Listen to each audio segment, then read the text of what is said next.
सरकार की योजनाओं की अब गांव की चौपाल पे होगी चर्चा। आपको बता दें, भारतीय जनता पार्टी मिशन अच्छे के मूड में है और लगातार प्रशिक्षण कार्यक्रम चला रही है। आज भारतीय जनता पार्टी के प्रशिक्षण का दूसरा दिन है, जिसमें ग्राम पंचायतों और सदस्यों को प्रशिक्षण दिया जाएगा। बताया जा रहा है कि इस प्रशिक्षण के पहले दिन में भारतीय जनता पार्टी ने सभी चौपालों में भारतीय जनता पार्टी की मोदी योगी सरकार की डबल इंजन सरकार के जो काम हैं उनकी चर्चा को लेकर गाँव में चौपाल करने के दिशा निर्देश दिए हैं। बताया जा रहा है कि ग्रामीणों को किस तरह से भारतीय जनता पार्टी की तरफ मोड़ा जाए, इसको लेकर एक पूरा विशेष प्रशिक्षण कार्यक्रम भी चलाया जा रहा है। इसमें किस तरह से गाँव में घर घर तक भारतीय जनता पार्टी की योजनाओं पर मोदी सरकार की डबल इंजन की सरकार के क्या फायदा है, उन योजनाओं तक जिन लाभार्थी हैं उनको कैसे भारतीय जनता पार्टी गांव के घर तक पहुंचाया जाए, इसको लेके तमाम तरह के प्रशिक्षण भी दिए गए हैं। साथ ही साथ चौपाल लगा के चर्चा भी की जाए कि किस तरीके से कार्य योजनाओं को धरातल पे सरकार की योजनाओं की अब गाँव की चौपाल पे होगी चर्चा। आपको बता दें, भारतीय जनता पार्टी मिशन अच्छे के मूड में नैमिषारण्य और लखीमपुर की धरती से शुरू हुआ समाजवादी पार्टी का कार्यकर्ताओं के लिए प्रशिक्षण शिविर अब कई जिलों में जो है बढ़ता जा रहा है। आपको बता दें, बांदा में 2 दिन का प्रशिक्षण शिविर हुआ है और अब फतेहपुर में 2 दिन का प्रशिक्षण शिविर हो रहा है, जिसमें अखिलेश यादव खुद शिरकत कर रहे हैं। कार्यकर्ताओं को मूल मंत्र दे रहे हैं, जीत के लिए किस तरीके से ट्रेनिंग दे रहे हैं कि किस तरीके से रणनीतियां बनानी है, किस तरीके से जनता के बीच जाकर समाजवादी पार्टी कार्य के द्वारा जो कार्य किए गए हैं उन उपलब्धियों को कैसे जनता तक पहुँचाना है, उसको लेकर अखिलेश यादव ट्रेनिंग देते हुए नजर आ रहे हैं। इसको लेकर अखिलेश यादव ने शिवपाल यादव, रामगोपाल यादव और खुद डिंपल यादव तक की ड्यूटी लगा रखी है कि वो कार्यकर्ताओं को ट्रेनिंग दे। आपको बता दें, अखिलेश यादव का अगला प्रशिक्षण शिविर 20 और 21 अगस्त को फिरोजाबाद उन्नाव के गंगा घाट कोतवाली के सरस्वती टाकीज में हाउसफुल चल रही गदर 2 में उस समय गदर मच गई जब 2 पक्षों में मामूली कहासुनी को लेकर के मारपीट हो गई और मारपीट इतना ज़्यादा बढ़ गई कि दोनों पक्ष से 14 लोग एक दूसरे को मारने लगे। ये मारपीट और चलते हुए लात घूंसे देखकर वहां बैठे स्थानीय लोगों ने इसका वीडियो बनाया। इतना ही नहीं, जब ये बवाल टाकीज के अंदर पूरी तरीके से बढ़ने लगा तो टाकीज के मैनेजर ने पुलिस को सूचना दी और पुलिस आकर के मौके पर अब तलाश कर रही है। अब देखना ये होगा कि रात में जिस तरीके से गदर 2 में सिनेमा हॉल में लोगों ने गदर मचाई है, उसके चलते पुलिस क्या और हम लोग उत्तर प्रदेश के जनपद संभल में है। दरअसल आपको बताते हैं कि जिस तरह से यहाँ पर नरोरा ब्राइज का जो पानी छूटा है उसके बाद यहाँ आसपास गांवों में बाढ़ की स्थिति आ गई है। फिलहाल क्योंकि पहाड़ से जिस तरह से पानी नीचे आया है तो इस मैदानी इलाके में लगातार पानी उसकी स्थिति बाढ़ की बनी है। फिलहाल आपको बता दें कि यहाँ के जो डीएम मनीष बंसल है उनसे बात की गई। उन्होंने सीधे तौर पर बताया कि पूरी तरह से जो बाढ़ की स्थिति है उसको कंट्रोल किया जा रहा है। आसपास वहाँ पर जो गाँवों में पूरी व्यवस्था की गई है। इधर पुलिस प्रशासन के कुलदीप सिंह गुनावत जो यहाँ संभल के एसपी हैं वो भी यहाँ पर लगातार निगाह रखे हुए हैं। फिलहाल दोनों लोगों ने लगातार प्रशासनिक रूप से निगाह रखे हुए हैं। दरअसल जिस तरह से बाढ़ आने की स्थिति के बाद आसपास गाँव में कोराम सा है, जो पानी का जो स्थिति है गाँव में घुसने लगा है, तो उसके अलावा वहाँ पर स्वास्थ्य टीम भी रखी गई है और करीब 16 चौकियाँ चिन्हित की गई है। इसके अलावा 14 स्वास्थ्य केंद्र बनाए गए हैं, जिससे कि कैंप बनाने के बाद उन लोगों को पूरी तरह से निगरानी रखे और वहां तक पहुंचाने की स्थिति रह सके। अगर बाढ़ के टाइम में किसी तरह से पानी बढ़ता है तो वहां किसी को कोई नुकसान ना हो।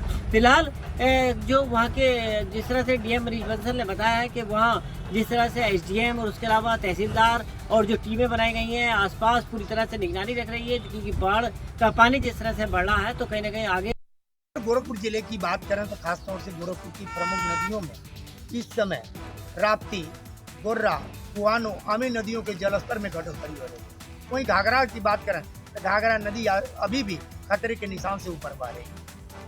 अगर अधिकारियों की बात करें तो अधिकारी अब जागरूक हुए हैं और बंधों के जो शुद्ध सफाई या मिट्टी पटान का काम अब शुरू किए, जबकि मुख्यमंत्री योगी आदित्यनाथ ने जनवरी महीने में ही पैसा आवंटित कर दिया था कि बंधों की मरम्मत कर दिया जाए ताकि गोरखपुर के जनमानस बाढ़ग्रस्त इलाके बाढ़ से प्रभावित न हो सके। लेकिन अधिकारी बाढ़ के दौरान ही, बाढ़ आने के समय ही अपना सारा कार्य करते हैं, क्योंकि जो इसमें धन खर्च होता है उसका ऑडिट नहीं होता। इसलिए लूट खसोट करने के लिए अधिकारी पूरी तन मन धन के साथ बाढ़ के दौरान लगते हैं।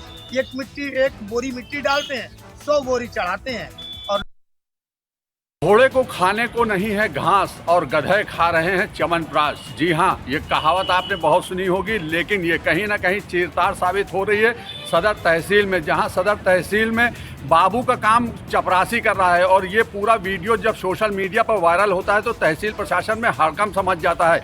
वहीं जब न्यूज़ 1 इंडिया की टीम ने वहाँ पर तैनात एसडीएम सदर से बात की तो उन्होंने साफ तौर पर बताया कि मामला संज्ञान में आया है, तहसीलदार को जांच दी गई है और रिपोर्ट आने पर कार्रवाई की जाएगी। ये कोई पहला मामला नहीं है, इससे पहले भी बाहरी लोग वहां पर सीट पर विराजमान नजर आए और लगातार खबरें चली, लेकिन कार्रवाई के नाम पर शून्य रहा। फिलहाल एसडीएम मिथिलेश जी ने बताया है साफ तौर पर कि कार्रवाई की जाएगी और कड़ी कार्रवाई की जाएगी। अब देखने वाली बात ये होगी कि आखिर कार्रवाई का ये झुंझुना बचता है या फिर कार्रवाई वास्तव में होती है। ये घोड़े को खाने को नहीं है।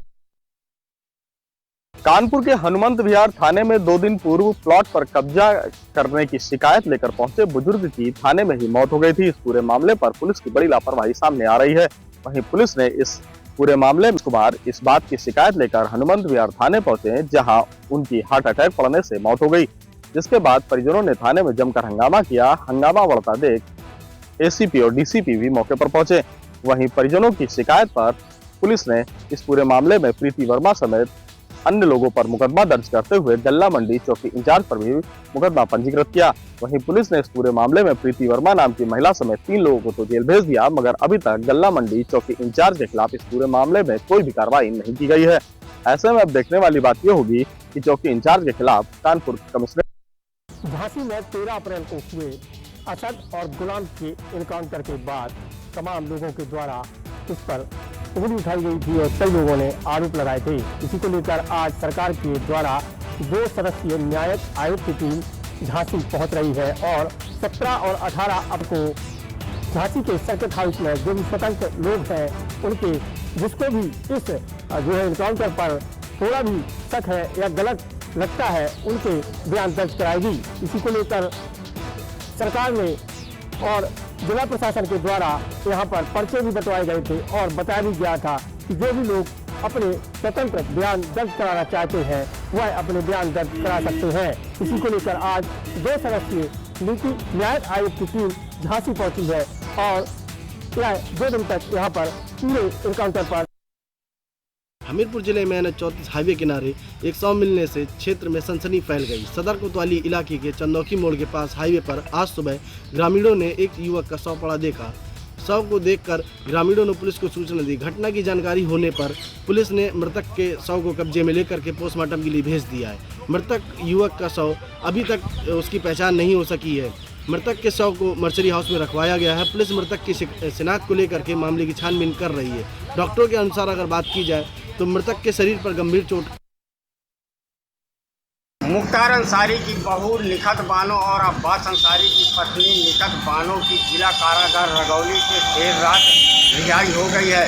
वह अपने परिजनों के साथ अपने घर के लिए चली गई है। आपको बता दें, बीते 10 फरवरी को अब्बास अंसारी की पत्नी निखत अंसारी अपने पति अब्बास अंसारी से जिला कारागार रगौली में अवैध तरीके से मुलाकात कर रही थी। जब इसकी जानकारी चितपुर पुलिस अधीक्षक और जिलाधिकारी को हुई तो आनन फानन पर जिला कारागार में छापेमारी की थी। उस दौरान अब्बास अंसारी की पत्नी निखत अंसारी और उसके ड्राइवर नियाज को चितपुर पुलिस अधीक्षक ने गिरफ्तार कर जेल भेजा था। इसी मामले को लेकर के जेल अधीक्षक सहित 8 लोगों की गिरफ्तारी हुई थी। इस मामले पर जिला कारागार रगौली के कैंटीन सप्लायर नवनीत सरदान को भी जेल भेजा गया था, लेकिन हाई कोर्ट से उसको बेल मिल गई थी और वह पहले ही रिहा हो गए थे। आपको बता दें, निखत अंसारी के इस मामले को लेकर के जब सुप्रीम कोर्ट ने बेल दी है तो इस मामले पर चित्रकूट पुलिस एक्टिव मोड में थी और उसकी सुरक्षा व्यवस्था को लेकर के काफ़ी पुलिस व्यवस्था की गई थी। और बिजनौर शहर में लगातार पूरे शहर में कहीं ना कहीं कोतवाली देहात, रहड़, अफजलगढ़ या कोई भी वन विभाग या जंगली इलाका हुआ महागुलदार का कहर जारी है। जी हां, आपको बताते चलें, काफी महीनों के प्रयास के बाद वन विभाग को एक गुलदार पिंजरे में फंस कर मिल ही गया, लेकिन इस गुलदार को नरभक्षी नहीं कह सकते क्योंकि अभी तक इस गुलदार की पुष्टि नहीं हुई। फिलहाल प्रशासन द्वारा जो जानकारी मिली है उससे जानकारी में ये ज्ञात हुआ है कि इस गुलदार को अब उम्र कैद सजा मिली है। उम्र कैद सजा ये है कि अब गुलदार चिड़ियाघर में जिंदगी भर रहेगा।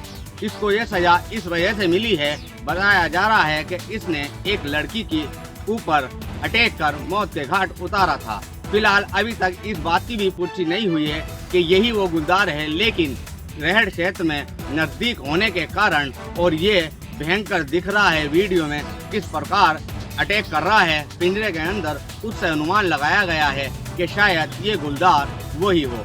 फिलहाल अगर बात की जाए बिजनौर में तो 13 मौतें गुलदार के अटैक से हो चुकी हैं और 2 दर्जन से लोग अधिक घायल अब तक गुलदार के